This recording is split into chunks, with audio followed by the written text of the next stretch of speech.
Good evening. Welcome to Current Affairs. You go to a bank and we take some loan. So, what happens after that? The loan will be disbursed after completing all the formalities. And we take that loan and we invest somewhere and we spend that money. And again, you need to pay it back. So, but what happens after the loan is confirmed? If you don't take the loan, if you don't take the loan and keep the loan pending with the bank itself, then what happens? The bank will keep on sending us the reminders and finally some penalty will be imposed. In the similar manner, just like what happens at the individual level, if the nation takes the loan from any international organization, so that will be running into these thousands of crores and lakhs of crores in fact. So you take the loan from any international institution and the nation does not take the loan, meaning the loan is ready for the disbursement, but you are not taking it. So at the same time, because that international institution has given commitment towards a nation, obviously it cannot divert the money to some other nation because it has expectation that the first nation will be taking the loan. What will happen if the nation number one is not taking the loan? So the money will not be disbursed, and that's a loss to the international institution. Meaning, so once you give this loan, the nation has to pay it back along with the interest. So that interest will become the profit to that bank, financial institution. Now, what happens? Say, for example, some international institution has given loan to India, and India, the loan is ready for the disbursement, and the nation has not taken the loan. If the nation is not taking the loan, that's a clear indication of a lack of proper planning on the part of the nation. Say, for example, India. Then obviously what will happen, that concerned international institution cannot divert the money to some other nation expecting that India will be taking the loan, but India is not taking the money.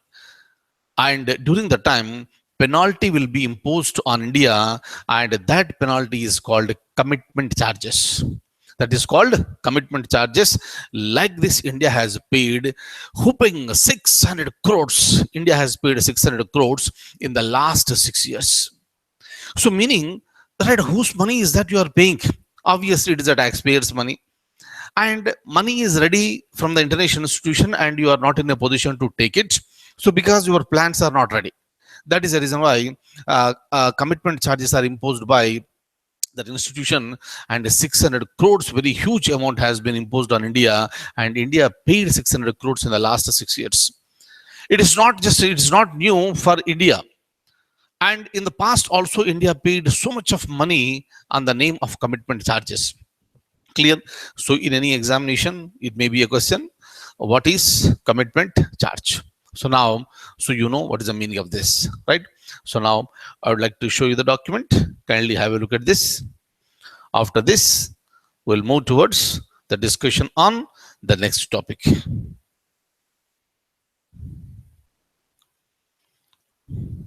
Look at this. This is a fee charged by a lender to a borrower for an unused credit line or undisbursed loan. And in the last 6 years, India paid 600 crores. This indicates the failure to start development projects on schedule and draw international loans in time. Loans are coming in time, but you are failed to launch your development project in time. And during the time, these commitment charges are imposed, right? Next, I'm moving down. Have a look at this. M777, M777 is, what is this? Very much there in the news. Some of you may be aware of this, or most of you may be aware of this. What is this? Is it a spaceship, or is it a submarine, or is it an ultralight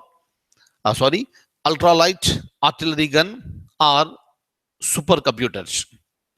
Answer is option C. This is ultralight artillery gun.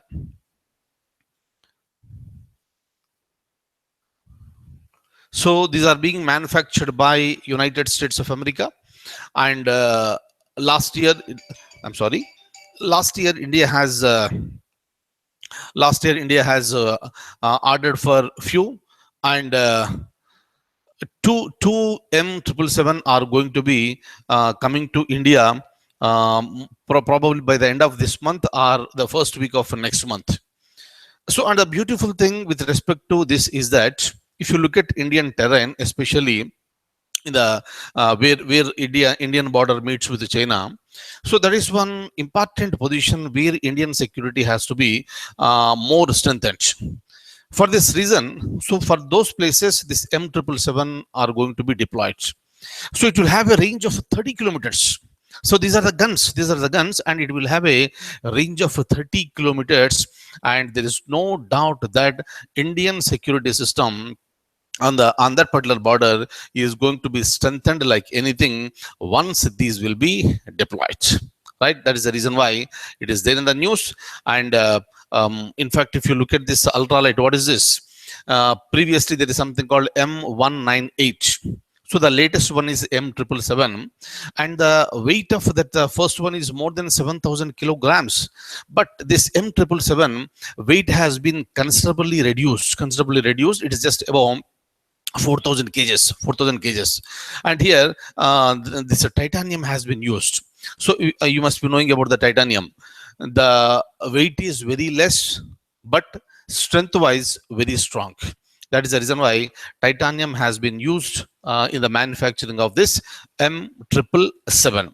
So meaning India is further going to strengthen its armed forces, especially the Chinese border. So tomorrow in any examination, they may ask you what is M777, and you know that, and you are going to get a mark on this. Have a look at this. I'm showing you the document. So obviously the answer is C, ultralight artillery gun. Option D is the answer. Once again, have a look at this. It's manufactured by BAE Systems, and weight is 4,220 kilograms. And M777, the latest one, it has replaced the old one M198. You may please have a look at this. This is a picture of M777.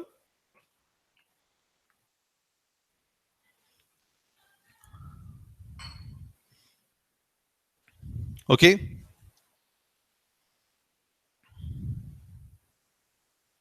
It's looking very good. This M777 weight is 41% less than that of M198. In the manufacturing of M777, extensive titanium has been used. And look at this. This is the point for general knowledge, GK. And in any examination, it may be a question. Please make a note of this. Titanium was discovered by William Gregor. It happened in the year 1791, right? 1791, William Gregor. Look at this. Also note, titanium is resistant to corrosion. Okay. So look at this picture. Titanium has low specific gravity, high specific strength,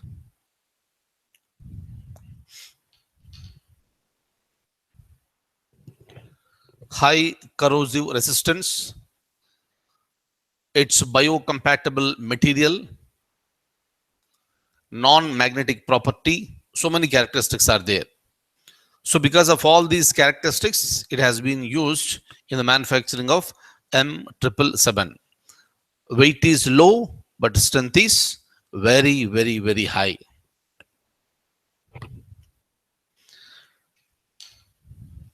Next, I'm still going further. Look at this. So I told you last year it happened. On November 30th, 2016, India signed the letter of agreement and acceptance. It is called LOA with United States of America to purchase 145 M777 ultra light artillery guns through the foreign military sale route. and the ultralight howitzer is being purchased primarily to deploy on mountains in eastern border with China to provide much needed firepower to Indian army in this particular region. So this is about M777. And another point I would like to discuss with you today is that is regarding article number 72 of the Indian Constitution. So while the discussion of Indian polity classes, maybe all of you might have heard regarding article number 72. Article number 72 has given pardoning powers, that mentions about the pardoning powers of the President of India. Fine. So once the judiciary system has been exhausted completely, right, the person who has been convicted, who has been given the sentence, he has a right to move the so-called the Rashtrapati Bhavan. So that will happen through submitting a petition called mercy petition, right? And kindly see here, mercy petition is submitted to the President of India only after the judicial system has been exhausted completely. Under this, the president has got, seven powers are given. But the point is that just because the mercy petition has been submitted by someone, it does not mean that the president will be accepting that. Either the president accepts it or the president rejects it. If the president rejecting means whatever the judgment that was given by the highest court in the country, that is Supreme Court, the president is supporting that. So there are so many incidents. So, but under article number 72, so you have various powers to the President of India like a pardon, commutation, remission, respite, reprieve. So five types of powers are there that we have discussed during our Indian polity classes. But why I am discussing this article with you today? This is because Justice C.S. Karnan. You know the complete story of Justice C.S. Karnan. Let me not repeat that. And Justice C.S. Karnan has been given 6 months of imprisonment by the highest judiciary. So because of the various reasons what we have discussed, 6 months imprisonment. But where is he now? So even today also, so right, the police and other agencies are unable to, look at him. So, but his lawyers are appearing on behalf of Justice C.S. Karnan. And very recently, what happened? So the lawyers, they submitted mercy petition to the President of India on behalf of Justice C.S. Karnan, requesting that whatever the 6 months imprisonment that was given by Supreme Court, that should be nullified. Meaning he is requesting the President of India to use pardoning powers so that whatever the punishment has been given by the highest judiciary in the country, that should be nullified. So this is a request that has been made by Justice C.S. Karnan. But even today also, so he is not traceable. Clearly, he is not traceable. But what of course, Rashtrapati Bhavan has not confirmed anything. But the lawyers said that this petition has been forwarded to the Rashtrapati Bhavan through emails. So what the president will decide, we need to wait and watch. And kindly remember, India is a parliamentary form of government, and definitely it is not the president who is going to take the final decision, but it is the government of India. Generally, what happens whenever the mercy petition reaches the Rashtrapati Bhavan, that will be forwarded to the Home Ministry, and the president will take the opinion of the government. So here in this particular place, the Ministry of Home Affairs will play a crucial role, and it will look into the issue. And after discussing with various legal experts, and after intimating to the Prime Minister of India, finally the Home Ministry will be advising the President of India, and accordingly the President of India will pronounce the judgment. So with respect to Justice C.S. Karnan, what is going to happen? So we need to wait and watch. That is the reason why Article 72 is very much there in the news. Am I clear?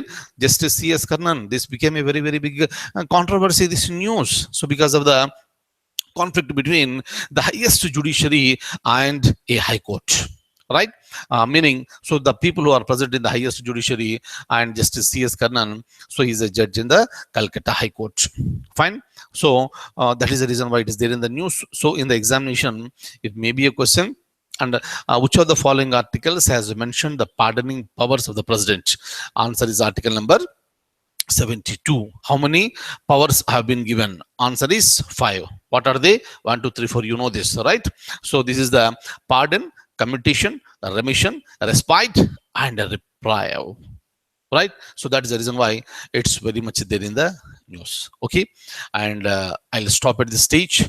Thank you so much for being with me this evening. And I wish you all a very, very, very good luck. Thank you so much. Take very good care of yourself. Thank you.